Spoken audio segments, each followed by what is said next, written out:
इस समय हम मौजूद हैं राजस्थान के और खासकर जयपुर से 150 किलोमीटर दूर खेरली के पास एक गांव है। उस गांव के अंदर मौजूद हैं और आप देखिए एक छोटा सा बच्चा जिसकी उम्र मात्र 9 साल हुई है, क्लास 6 में बच्चा पढ़ता है और प्रभु कपी की, ईश्वर बजरंगबली की ऐसी कृपा उसके ऊपर है। बिना कुछ बताए आप किस मकसद से आए हो वो आपको बता देंगे और साथ में बालाजी महाराज के जरिए अर्जी लगाकर रेमेडी भी बता देंगे। यूं तो देश भर के अंदर बागेश्वर धाम बहुत चर्चित चल रहा है कि बागेश्वर धाम दिव्य दरबार लगता है और बागेश्वर धाम के धीरेन्द्र शास्त्री जी सब कुछ बता देते हैं क्योंकि ईश्वर की कोई कृपा उनके ऊपर है। ठीक ऐसे कि ऐसे है यह 9 साल का बच्चा आदित्य कृष्ण पाराशर। आज हम उन्हीं के दादाजी से बात करेंगे, बहुत सारे विषय होंगे और वो दिव्य दरबार जिस तरीके से पर्ची खोल के आप किस समस्या को लेकर आए हैं वो बताएंगे और निश्चित रूप से ये एक अद्भुत है, ये कोई ईश्वरी कृपा है। तो लीजिए हम बात कराते हैं आपकी, जिससे हमने आपको कहा था कि दादाजी, और दादाजी का नाम लक्ष्मी नारायण।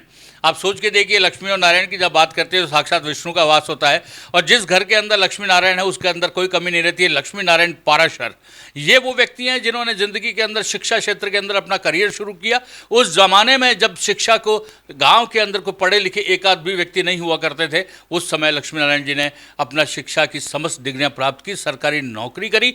लेकिन ईश्वर की ऐसी कृपा हुई या यूं कहें कि वक्त आ गया था कि अब इस सरकारी नौकरी के झमेले से खुद को दूर रखना है और कूद पटना इस आध्यात्म की दुनिया के अंदर जहाँ सिर्फ कृष्ण और लक्ष्मी और नारायण का वास हो। सब कुछ छोड़ दिया, एक सेकंड भी नहीं लगाया, ये भी नहीं सोचा परिवार की जिम्मेदारियाँ किस तरीके से पूरी होगी। बस एक आस थी, एक विश्वास था कि कृष्ण है ना, ईश्वर है ना, वो सब करेगा पूरी। और ये करके इन्होंने अपना श्रीमद् भागवत कथा भी शुरू कर दी। आइए जानते हैं लक्ष्मी नारायण जी से कि जिनके पौत्र आदित्य कृष्ण पाराशर है, जो एक दिव्यता के साथ में इस समय लोगों की तकलीफ को दूर करते हैं हनुमान जी की कृपा से। आपका बहुत बहुत स्वागत है मॉर्निंग न्यूज़ इंडिया पर। धन्यवाद आपके लिए। आपको क्या लगता है लक्ष्मण जी कि किस तरीके से, चूंकि आप खुद इस आध्यात्म की दुनिया के अंदर अपना कदम रख चुके थे जी। और ईश्वर के अंदर विशेष आस्था आपकी थी, आदित्य ने को कब पहचाना आपने? देखिए, ये जब बच्चा था 2 साल का 3 साल का, इसके अन्य बच्चों से अलग ही इसके मतलब खेल थे। ये मिट्टी की प्रतिमा गणेश जी के बनाता था, त्रिशूल बना करके खेलता था। अन्य बच्चों से अलग ही इसका दिमाग था। मैंने सोचा शायद ये कोई दिव्य पुरुष आया है हमारे यहाँ, तो इसलिए। और फिर एक घंटा हमारे साथ या अलग मतलब भजन भी करता था। इसकी मतलब शुरू से ही अभिरुचि हो गई थी।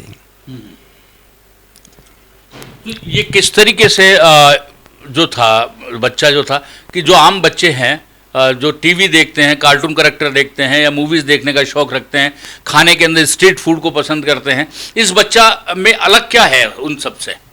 उनसे यह है कि इसको टीवी का भी शौक़ नहीं है, कोई और अन्य इसको कोई भी मतलब शौक़ नहीं है, सिवाय भगवान के मुझसे बैठ करके बाबा साहब आप हमें कृष्ण कथा सुनाइए, राम कथा सुनाइए। तो मैं इनको कथा सुनाया करता था जब से इनको।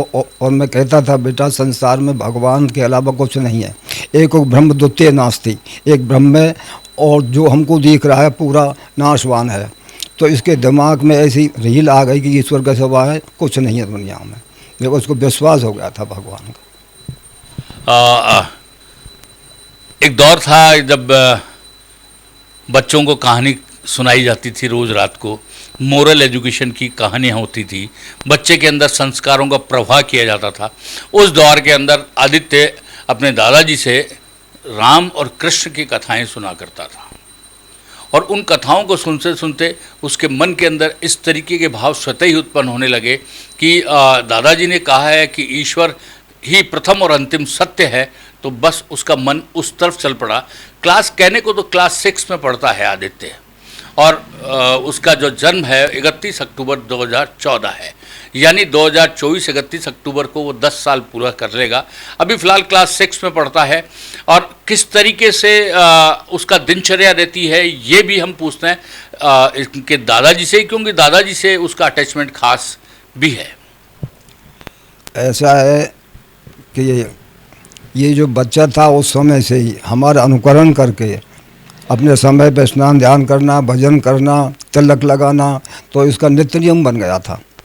तो उसी समय से इसकी आध्यात्मिक जो सोच है वो मतलब बढ़ने लग गई और फिर भगवान में ही विश्वास करने लग गया। एक चीज बताइए दादाजी, आप जब वो स्कूल में तिलक लगा के जाता है, दूसरे बच्चे बिना तिलक के आते हैं, तो क्या दूसरे बच्चे उसको छेड़ते हैं, रोकते हैं, मना करते हैं, मजाक बनाते हैं, या वो स्वतः ही अपनी इच्छा से ऐसा करता है? नहीं, वो अपनी इच्छा से लगा कर जाता था, लेकिन वो बच्चे जो बराबर के होते हैं वो कभी कभी ऐसे मजाक भी करते थे, लेकिन वो उन पर ध्यान नहीं देता था। तो वो तो क्योंकि उसका नियम था, बन चुका था उसका नियम, इसलिए वो तो अपना मतलब ध्यान में ही रहता था, पढ़ाई में भी होशियार था ये।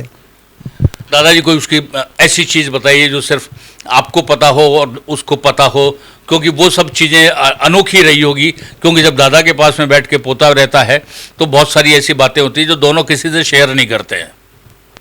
नहीं, देखिए ऐसी कोई ऐसी मतलब गुप्त बात नहीं थी जिसको हम मतलब शेयर नहीं कर सकते। वो तो हमसे कथा सुनता था और उसकी रुचि ऐसी थी कि मतलब ये नई नई भगवान की कथा, नए नए अवतारों की कथा सुनता था हमसे, तो उसकी अभिरुचि जो है इसमें आध्यात्मिक में आ गई थी और ऐसी ऐसी कोई गुप्त बात नहीं थी उसके अंदर, साधारण बच्चे की तरह रहता था। लेकिन उसके अंदर वो कौन सी, जैसे राम है, कृष्ण है, राधा है, सीता है, रुक्मिणी है, तमाम हमारे हिंदू सनातन धर्म के जो भगवान हैं, उसकी स्पेशली किन में इंटरेस्ट ज़्यादा था उसका? पहले तो देखिए इनका मतलब शिव जी में ज़्यादा था। बचपन में 2 साल का 3 साल का था, त्रिपुंड लगाता था, बिंदी लगाता था, और फिर हमने समझा बेटा हनुमान जी और शंकर भगवान एक ही हैं। शंकर भगवान के 11वें रुद्र हनुमान जी हैं। शंकर स्वयं केसरी नंदन, तेज प्रताप महाजगवंदन। तो शंकर और हनुमान जी में कोई अंतर नहीं है, और राम में, कृष्ण में, विष्णु में कोई अंतर नहीं है। प्रणवाक्षर के मध्य ये तीनों एक, ये सब एक ही हैं, इनके रूप अलग अलग है।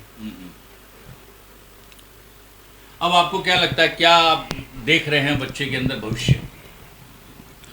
अब ऐसा है कि इसके मतलब ये प्रारब्ध में जो है, हालांकि इन्होंने कोई संन्यास नहीं लिया, कोई मतलब देवता नहीं आता, कोई साधारण बच्चे की तरह रहता है, लेकिन वो तो भगवान जैसे वो देता, प्रेरणा देता है, उसी प्रकार ये मतलब लोगों के दुखों को पहले ही लिख लेता है और फिर बताता है, उनकी समस्या का निदान बताता है, हल बताता है, उपाय बताता है। जब घर में वातावरण इतना आध्यात्म का हो, जहाँ प्रेरणा संस्कारों की हो, जहाँ ईश्वर और सनातन के प्रति समर्पण की बात हो और बच्चे में संस्कारों की बात हो, तो आदित्य ही पैदा हुआ करते हैं। नाम भी आदित्य है तो सूर्य की तरह चमकना भी है। आदित्य का मतलब प्रकाश, और आदित्य का मतलब ही सृष्टि का वो एक शख्स, वो एक ऐसा ईश्वर जिसको हम रोज़ साक्षात अपनी आँखों से देख सकते हैं, बाकी किसी को हम अपनी आँखों से देख भी नहीं पाते हैं। उम्मीद है आदित्य कृष्ण पाराशर अभी बहुत छोटा है, और जिस तरीके से दिव्य दरबार के जरिए लोगों की बात सुनता है, बिना उनके बताएं उनकी अंदर की बात, किस प्रॉब्लम को लेकर या किस बात को लेकर आए हैं वो, उसको सॉल्व करता है। देखते हैं आने वाले दिनों के अंदर उनका दिव्य दरबार, ईश्वर की शक्ति, ईश्वर की कृपा उन पर कितनी रहती है, और जिस तरीके से अभी उनका जो चल रहा है समय, और जिस तरीके से ईश्वर के प्रति आस्था निश्चित रूप से आने वाले दिनों में और प्रगाढ़ होगी, और समाज और सनातन धर्म को भी एक विशेष रूप से लाभ मिलने का मार्ग प्रशस्त होगा। आप बने रहिए हमारे साथ। हम आपको आदित्य कृष्ण पाराशर से रिलेटेड, उनके दादाजी, उनके फादर, उनके चाचा, उनकी मदर, उनसे खुद से उन पहलुओं की आपको जानकारी देंगे जिसके बारे में आप जानने के इच्छुक हैं। तो बने रहिए मॉर्निंग न्यूज़ इंडिया पर। तब तक के लिए दीजिए मुझे इजाज़त। नमस्कार।